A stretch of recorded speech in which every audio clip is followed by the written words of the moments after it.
Shalom keluarga damai yang dikasihi Tuhan. Salam jumpa kembali dalam program Hidup Kuat dalam Tuhan, edisi Selasa 13 April 2021. Sebelum kita membaca dan merenungkan firman Tuhan, mari kita berdoa melalui nyanyian dari Kidung Jemaat nomor 457, bait 1 dan bait 4.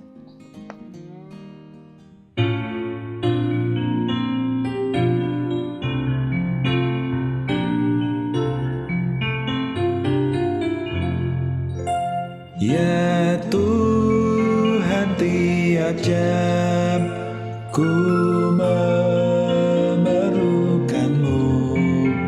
Engkaulah yang memberi sejahtera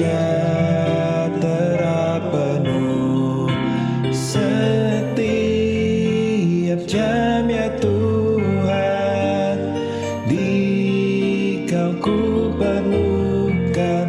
Ku datang juru selamat, berkatilah.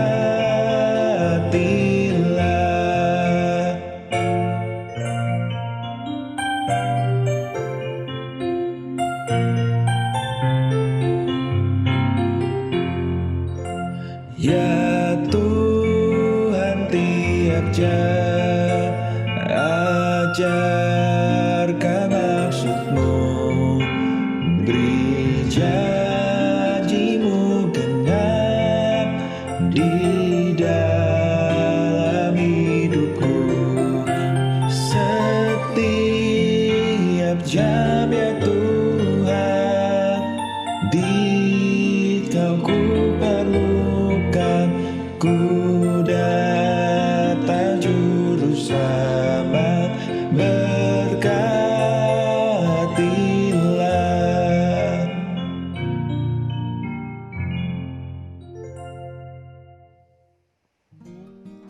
Kekasih Tuhan, sapaan damai sejahtera hari ini mengambil tema melakukan kehendak Allah. Bacaan Alkitab diambil dari surat 1 Yohanes pasal 2 ayat 12 sampai 17 yang begini bunyinya. Aku menulis kepada kamu, hai anak-anak, sebab dosamu telah diampuni oleh karena namanya. Aku menulis kepada kamu, hai bapa-bapa, karena kamu telah mengenal Dia yang ada dari mulanya. Aku menulis kepada kamu, hai orang-orang muda, karena kamu telah mengalahkan yang jahat. Aku menulis kepada kamu, hai anak-anak, karena kamu mengenal Bapa. Aku menulis kepada kamu, hai bapa-bapa, karena kamu mengenal Dia yang ada dari mulanya. Aku menulis kepada kamu, hai orang-orang muda, karena kamu kuat dan firman Allah diam di dalam kamu, dan kamu telah mengalahkan yang jahat. Janganlah kamu mengasihi dunia dan apa yang ada di dalamnya. Jikalau orang mengasihi dunia, maka kasih akan Bapa tidak ada di dalam orang itu. Sebab semua yang ada di dalam dunia, yaitu keinginan daging dan keinginan mata, serta keangkuhan hidup, bukanlah berasal dari Bapa, melainkan dari dunia. Dan dunia ini sedang lenyap dengan keinginannya. Tetapi orang yang melakukan kehendak Allah tetap hidup selama-lamanya. Yang berbahagia adalah setiap orang yang gemar mendengar firman Tuhan dan melakukannya dalam kehidupan sehari-hari. Keluarga damai yang dikasihi Tuhan, pada perikop ini Yohanes menyinggung hal-hal yang lebih praktis, yaitu tentang mengasihi saudaranya, mengasihi dunia, dan mengasihi Allah. Namun Yohanes juga masih menyinggung tema gelap dan terang, benci dan kasih. Pada ayat 7 dan 8, Yohanes menuliskan perintah lama yang pernah diketahui oleh pembaca surat ini. Sedangkan pada ayat 9 sampai 11, Yohanes memberikan didikan bahwa dalam kehidupan ini kita dituntut untuk hidup konsisten. Lalu pada ayat 12 sampai 14, Yohanes memberikan nasihat kepada para bapak dan anak-anak dan juga kepada kaum muda. Dan pada ayat 15 sampai 17, Yohanes mengajar bahwa mengasihi dunia berbeda dengan mengasihi Bapa.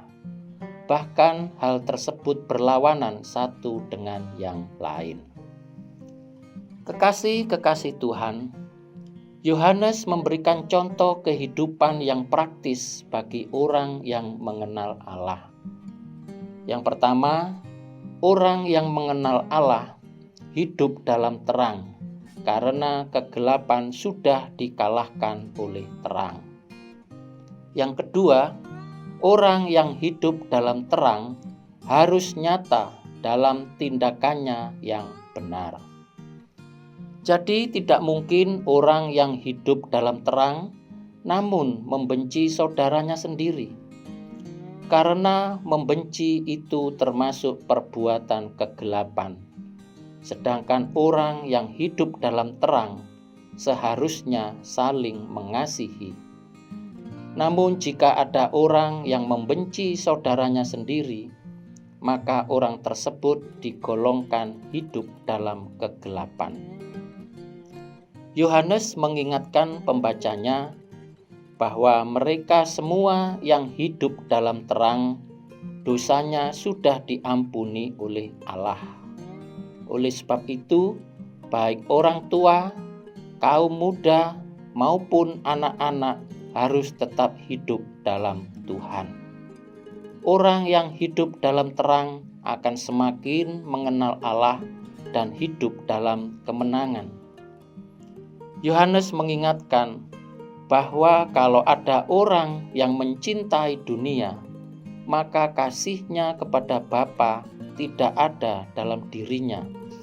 Karena apa yang ada dalam dunia berlainan dan bahkan berlawanan dengan apa yang ada dalam Allah.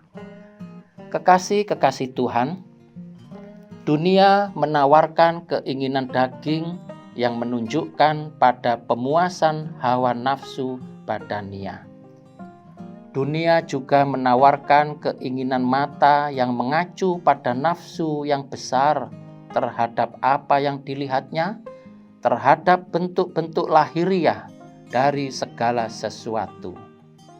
Inilah nafsu yang dangkal atau rendah. Dunia juga berusaha memikat orang dengan hidup dalam keangkuhan. Orang memiliki kecenderungan untuk meninggikan dirinya sendiri dan menganggap rendah atau remeh orang lain. Orang dunia senang kalau dirinya dianggap mampu atau bahkan berkuasa. Yohanes menegaskan bahwa apa yang ada dan yang dimiliki dunia ini hanya bersifat sementara dan akan lenyap. Namun bagi orang-orang yang hidup dalam terang, mereka akan mencari dan melakukan kehendak Allah. Mereka juga akan melakukan hal-hal yang baik dan positif. Hal-hal ini adalah tindakan yang bersifat kekal. Yohanes mengajak pembacanya dan kita semua untuk hidup dalam kehendak Allah dan tetap konsisten melakukan dan menerapkan firman Tuhan dalam hidup ini. Maka Allah tetap memberikan hidup yang kekal bagi kita yang setia. Keluarga damai yang dikasihi Tuhan, orang yang hidup dalam terang seharusnya tidak melakukan kejahatan, karena orang yang melakukan kejahatan pasti hidup dalam kegelapan. Amin. Mari kita berdoa. Ya Kristus Tuhan kami, para rasul-Mu dan hamba-hamba-Mu terus mengajar kami untuk senantiasa melakukan kehendak Tuhan. Tolong kami dimampukan untuk selalu hidup dalam terang dan kasih akan Bapa, serta tempatkan diri kami hidup di bawah kehendak-Mu. Biarlah sepanjang hari ini dan hari-hari esok, tiap pikiran, perkataan, dan perbuatan kami lakukan dengan berupaya memuliakan diri-Mu, sehingga kami menjadi seturut kehendak-Mu. Tuhan, tetap tuntun hidup dan iman percaya kami kepadamu, supaya kami tidak tersandung dan terjerembab dalam kasih akan dunia. Peliharalah hidup dan iman kami, agar tetap mengasihi Tuhan, karena Tuhan sudah dan selalu mengasihi kami. Kiranya melalui program Hidup Kuat dalam Tuhan yang dilakukan oleh gereja-Mu ini dapat menolong kami semua untuk bertumbuh dalam iman dan kasih kepada Bapa. Dalam Kristus Yesus kami berserah diri. Amin.